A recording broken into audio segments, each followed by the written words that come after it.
Doug Milston, New York Times, Washington. The Trump administration is preparing to redirect resources of the Justice Department's Civil Rights Division toward investigating and suing universities over affirmative action admissions policies deemed to discriminate against white applicants, according to a document obtained by the New York Times. The document, an internal announcement to the Civil Rights Division, seeks current lawyers interested in working for a new project on investigations and possible litigation related to intentional race-based discrimination in college and university admissions. The announcement suggests that the project will be run out of the division's front office where the Trump administration's political appointees work, rather than its Educational Opportunities section, which is run by career civil servants and normally handles work involving schools and universities. The document does not explicitly identify whom the Justice Department considers at risk of discrimination because of affirmative action admissions policies, but the phrasing it uses, intentional race-based discrimination, cuts to the heart of programs designed to bring more minority students to university campuses. Supporters and critics of the project said it was clearly targeting admissions programs that can give members of generally disadvantaged groups, like Black and Latino students, an edge over other applicants with comparable or higher test scores. The project is another sign that the Civil Rights Division is taking on a conservative tilt under President Trump and Attorney General Jeff Sessions. It follows other changes in Justice Department policy on voting rights, gay rights, and police reforms. Roger Clegg, a former top official in the Civil Rights Division during the Reagan administration and the first Bush administration, who is now the president of the Conservative Center for Equal Opportunity, called the project a welcome and long overdue development as the United States becomes increasingly multiracial. The civil rights laws were deliberately written to protect everyone from discrimination, and it is frequently the case that not only are whites discriminated against now, but frequently Asian Americans are as well, he said. But Kristen Clarke, the president of the Liberal Lawyers Committee for Civil Rights Under Law, criticized the Affirmative Action Project as misaligned with the division's long-standing priorities.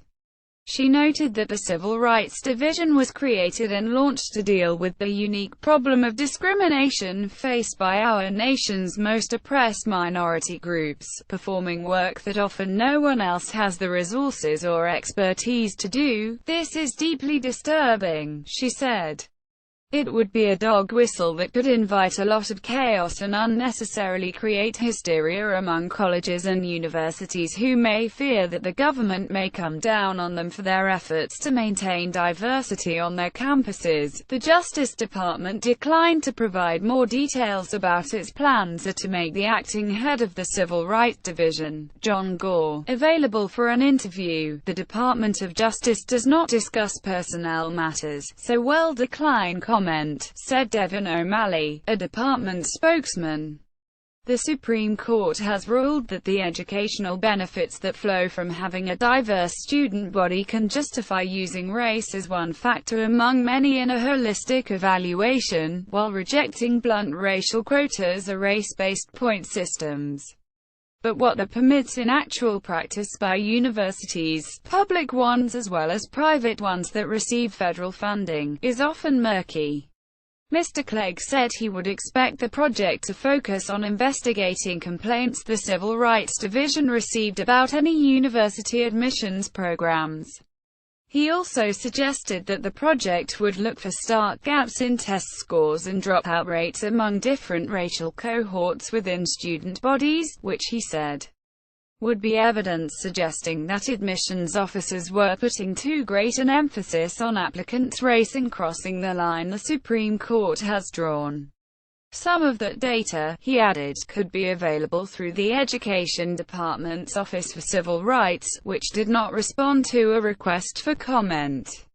John Gore, the acting head of the Justice Department's Civil Rights Division, in 2014, American Constitution Society. Via YouTube, the Supreme Court most recently addressed affirmative action admissions policies in a 2016 case, voting 4-3 to uphold a race-conscious program at the University of Texas at Austin. But there are several pending lawsuits challenging such practices at other high-profile institutions, including Harvard University and the University of North Carolina. The Justice Department has not taken a position in those cases. The pending start of the Affirmative Action Project division, lawyers who want to work on it must submit their RE-acute by August 9, the announcement said, remains a series of changes involving civil rights law since Mr. Trump's inauguration. In a lawsuit challenging Texas' strict voter identification law, the Justice Department switched its position, dropping the claim that the law was intentionally discriminatory and later declaring that the law had been fixed.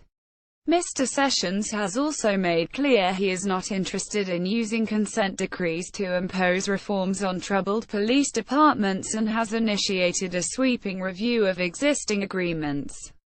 Last week, the Justice Department, without being asked, filed a brief in a private employment discrimination lawsuit. It urged an appeals court not to interpret the ban on sex-based discrimination in the Civil Rights Act of 1964 as covering sexual orientation. The Obama administration had shied from taking a stand on that question.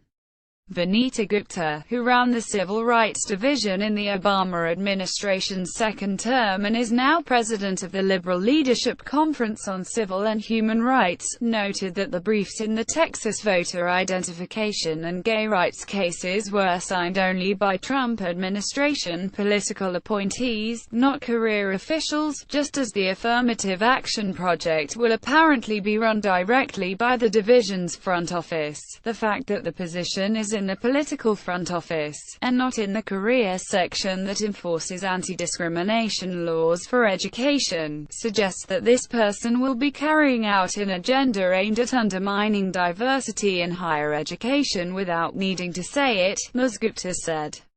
The Civil Rights Division has been a recurring culture war battleground as it passed between Democratic and Republican administrations.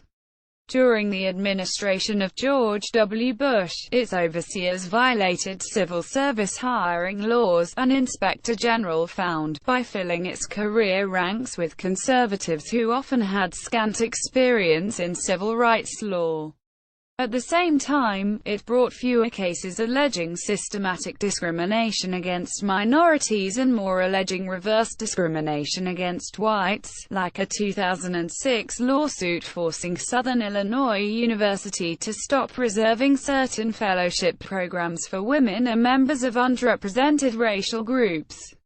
In 2009, the Obama administration vowed to revitalize the agency and hired career officials who brought in many new lawyers with experience working for traditional, liberal-leaning civil rights organizations. Follow Charlie Savage on Twitter at Charlie_Savage. A version of this article appears in print, on August 2, 2017, on page A1 of the New York edition with the headline U.S. Rights Unit Shifts to Study Anti-White Bias.